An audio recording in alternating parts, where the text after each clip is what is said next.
Hi everyone and welcome back to my channel. If you're new to my channel, my name is Mary, and as you guessed from the title, I am going to talk about our infertility journey today.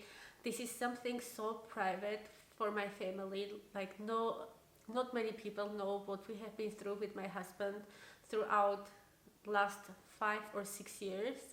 Um, we just shared this topic with couple of friends of ours and family members, and even with them we didn't share the complete story. We just let them know that there is something going on, but like not completely. And the reason I am sitting here and making this video is, first of all, because I know so many couples are struggling with this, and this is so common. It's like so sad to say it, but it's so common, and so many couples are struggling with getting pregnant and they want to have a baby, but I don't know what is it in the air for my generation or for this generation, but there are a lot of people who are not able to conceive naturally. The second reason why I am sharing this video or making this video is to help me, because I thought I was okay, but I'm not okay actually. We are starting now our third cycle of the treatments for our baby number 2, and we have been through a lot, and I gave like a year break to this whole pregnancy thing, and I thought I am in such a good place to start now with the treatment. And just before we started the treatment, I found out I'm not okay, and I am going to need your support. I'm going to need your prayers, and I don't know if I'm going to take this whole journey as a motivation from you for me to keep up with the things I'm doing, because you have no idea how much me and my husband dream to have a baby. Like, oh God, I'm not going to cry. This shouldn't be an emotional video. This is not my purpose. I want to encourage the other people out there as well that this is all possible. It's not like the end of the world if you just found out you can't conceive naturally. There are a lot of ways to get a baby, and you are going to be fine. And this should be the purpose of this whole journey that I am going to take you with me. So let me start from the beginning. This video I will try to keep as short as possible, but I will break it down and talk to you about separate parts in separate videos so you can keep up with it. Our journey goes back to 2012 when we got married with my husband, and we started trying almost immediately to conceive. But we kind of left that topic open for us. If it would happen, it would be perfect. If not, we were traveling still. It was like not completely concentrated on conceiving. But we tried 1 year, we tried second year, and then I kind of found it weird that we're trying and it's not happening. So I started going to doctors, and my husband started going to doctors and asking and running tests and stuff, but no one could find anything. And I started getting obsessed, of course, because you don't know what's happening, what's going on. And one of my doctors, she offered me, like us, to go to a special clinic, fertility clinic, and see what they are going to say, because they are running completely different tests, and they know pretty well what's going on and how they can help you. So we went to that clinic, and I thought, okay, maybe something small comes up and we have to take a couple of pills and then we're going to be fine. But I was shocked from the results, because we found out we have almost 0 chances to conceive naturally, which came really like a shock to us. But I hide my emotions, and that is my problem. When I get, especially when I'm with my husband or family members who go through something hard, I always hide my emotions and try to be the strongest part, but in the end I suffer even more from that because I keep everything inside me. So in that clinic we just found out that we can't conceive naturally, and our only option to get a baby would be to go through this Icsi treatment. If you don't know what Icsi treatment is, I will try to explain it, but please don't wait that I'm going to give you a medical explanation to it, because I'm not a doctor, and English is not my native language, so I am struggling with the translation a little bit as well from medical terms, but I will try to do my best and explain you what it is. And it is basically the same IVF, in vitro fertilization, but in this case they don't let the egg and the sperm meet each other like naturally in the petri dish. They fertilize the egg with the help of a needle, a special needle, and they do a selection of the sperm, and they inject the sperm into the egg, like from the upper shell. So this whole procedure takes place outside a woman's body, and for that you have to go, like a woman has to go through a hormonal treatment to produce more than one egg, which normally, like in your normal cycle, each woman produces one egg, so but it's not enough. So you have to go through a special treatment, and this treatment is completely different for each woman and the case. In our case, we started our first treatment in 2015, and I had to take a nose spray from the 21st day of my cycle. And this nose spray is not a normal nose spray when you take when you're like sick or something. This is a hormonal nose spray, and you have to take it 4 times a day, from one side, second, third and fourth, like changing the sides, and you take it throughout the whole cycle that you are going to do this hormonal treatment. So I started with a nose spray, and this had to bring everything like to zero, so my body wouldn't be able to produce the egg itself on the next cycle. So I started taking the hormonal spray, and from the first day of my next period I had to start with the injections. So for each woman this stimulation process is totally different. It is up to your doctor to decide how they are going to stimulate your cycle. In my case, I had to go with the injections only once a day, and there are some women who have to inject like 3 times a day, 3 different medications. I needed only one, and once a day, and I injected only 10 days for my first cycle. And with the injections, I had to continue with my nose spray as well to stimulate the whole cycle. And every second day I went to my doctor's office, and they looked with the ultrasound how my ovaries are doing, how many eggs I produce. Like they can count approximately how eggs you have and how big they are. And when the doctor decides that okay, the eggs are measuring good and you have enough eggs, they have to release the eggs. For that you are getting again another medication, like one injection. It is only one injection, which will help for you to ovulate, kind of. 35 hours later I had to go back to my clinic, and I went through a small surgery, like it's very small one. You are put to sleep. It is done like under general anesthetic, and you don't feel anything, you don't know anything. So they kind of go with a needle inside your ovaries and take the eggs, like collect all the eggs that you produced. And this is all done under ultrasound. And afterwards you go back to your room, and then they tell you how many eggs they were able to collect and how the condition is. In my first cycle I had overstimulation. That is my problem. My body exaggerates with the hormones, like reacts very, very strong to the hormones, and I had overstimulation, which meant I had over 20 eggs on my first cycle. But to have so many eggs, it doesn't mean you have a quality. That is the next problem.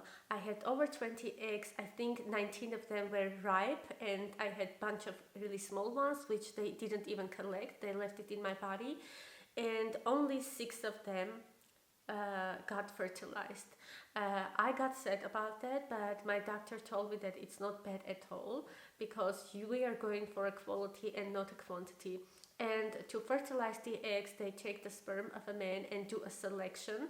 Like they choose the best sperms, and they inject it with a needle into the egg, like to help the egg to get fertilized. And afterwards they keep it from 2 to 5 days for this fertilized egg to grow, to continue growing, and when they think it is good enough, then they will transplant that egg, fertilized egg, into the woman's body. So for my first cycle I had six fertilized eggs, and what we did, we just transplanted 2 of them into my body on the second day after the surgery, which was too soon probably, because my body didn't do well. As I had overstimulation, my whole ovaries were full of water, my uterus was full of water, I was completely swollen up, I had a lot of pain, I didn't feel good at all, I couldn't walk normally without feeling too much pain, like cramping and stuff, but it is not the same for each woman. I know that a lot of people don't even notice it, or they get like cramps similar to the period cramps, but in my case I had an overstimulation. I had too many eggs, and that's why it was so hard for me. And I knew like right after the transfer that this is not going to happen. And the best thing about this is, as we had 6 eggs, I was allowed to freeze the other 4, and then later on to let the frozen eggs transfer into me. Like not frozen, they take it out, they defroze it, and then they see how these eggs are developing, and then afterwards they transfer it again. So the first try was like, didn't happen anything. I got like my period as I normally got, and then I made a pause, like I made a stop for 2 months because I wanted to give my body a little bit time to recover. I didn't feel well enough, and then we started with our cryotransfer. Cryotransfer is the transfer with these frozen eggs. So they defrosted again 2 eggs and transferred into my body, and nothing happened again. I got my cycle as well, and I had the last 2 eggs, and I got then my Audrey. That was like a miracle. Like she was my last egg, and I got pregnant. I was of course happy, but at the same time I was scared a lot, and I didn't accept that I'm pregnant for probably the first 4 months or something. I didn't want to talk to anyone about that. I didn't even tell my mom that I'm pregnant, and my mom kind of didn't even know that we're going through these whole things. But anyways, I don't want to make this story too long, but that was a successful pregnancy. We ended up having our daughter Audrey, and we love her so much. She's such a blessing for us. Like that's why I'm always saying she's like special child, and we treat her in different way, kind of, maybe because of our story.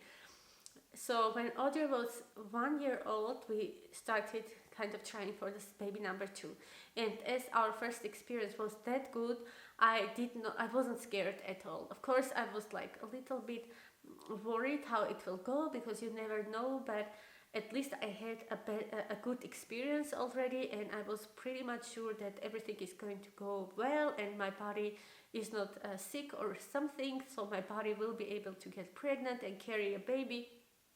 You know, these all things were always in my head, that my body won't be able to do this, but now I knew that it is going to happen.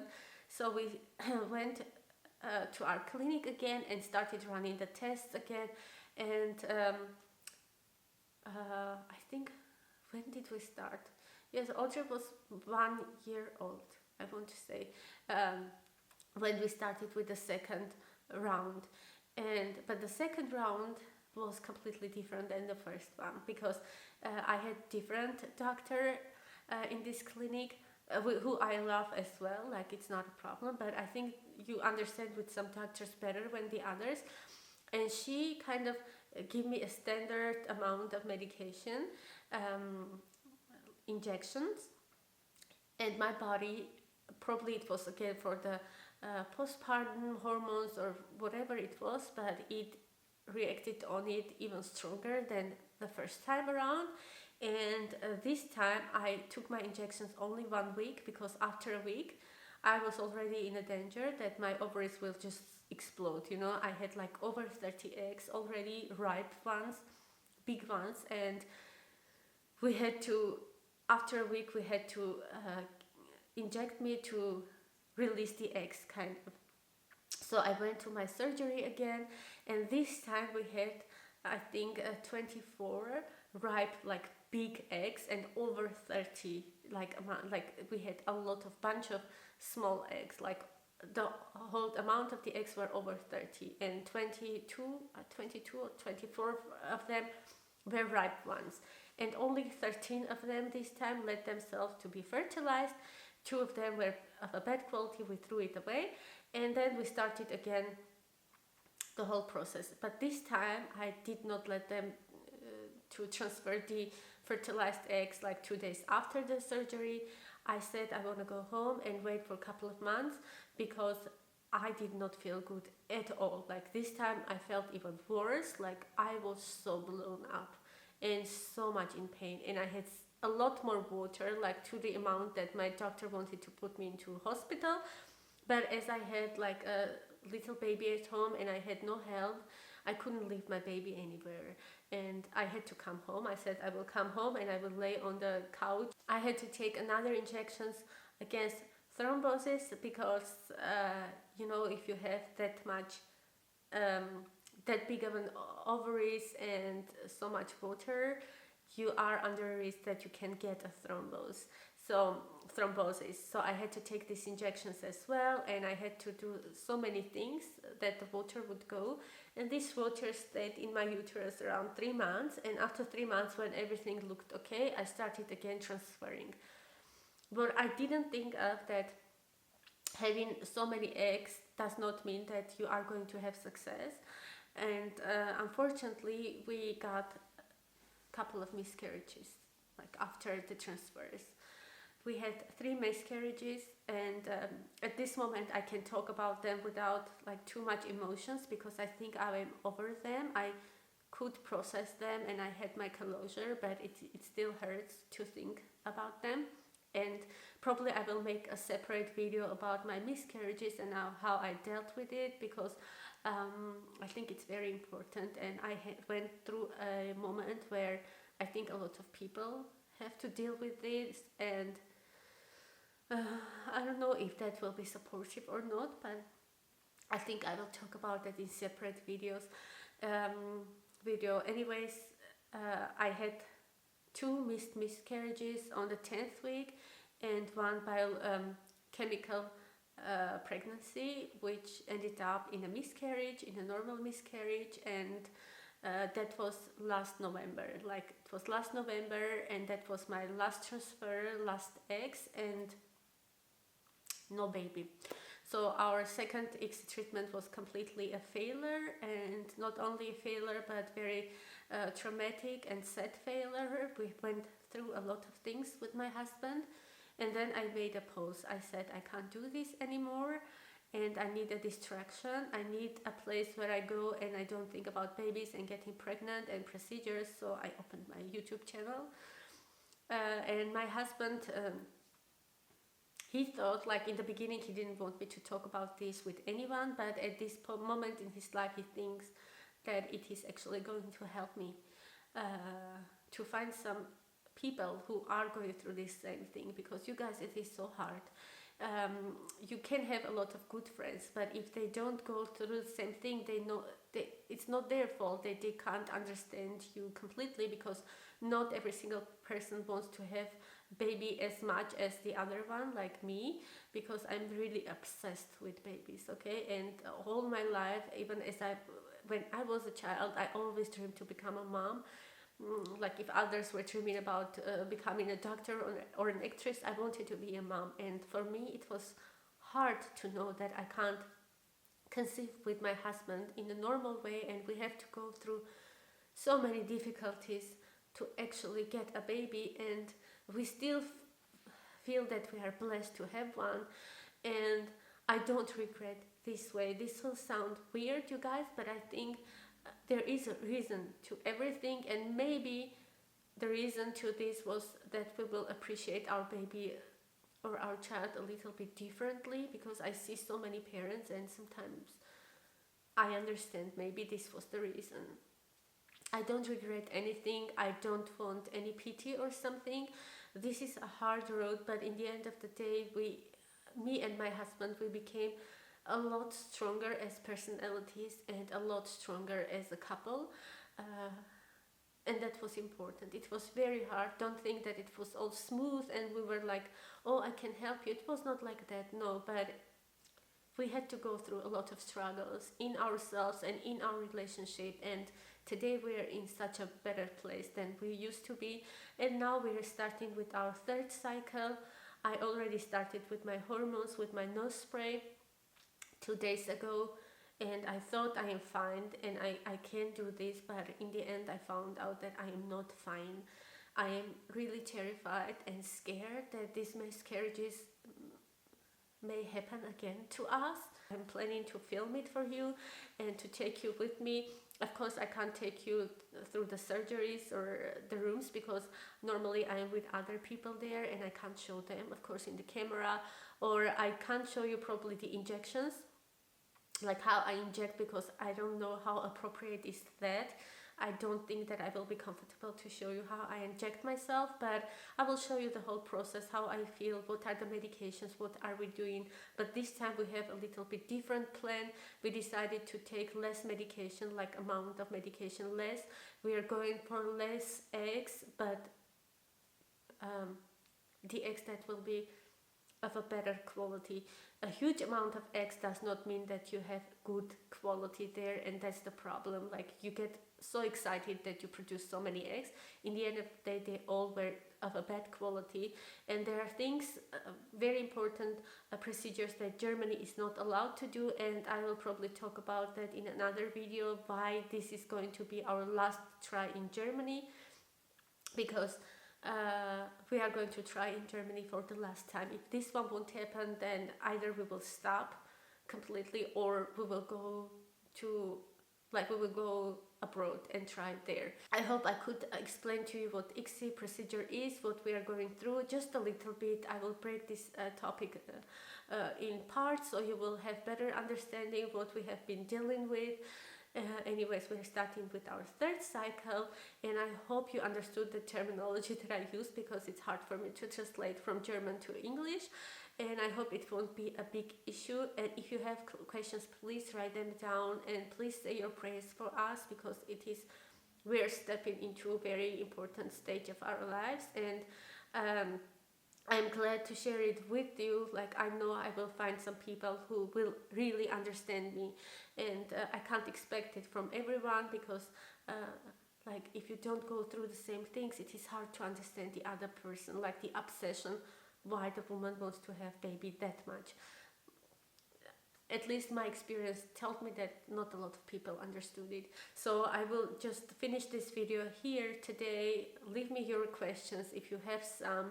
And share this video please with people that you know will find it also necessary and important, or who need help. Maybe we can help each other in some way. I don't know in which way, but maybe. So you guys, thank you so much for watching this video. Thank you for your understanding, and I will see you in my next videos. Bye.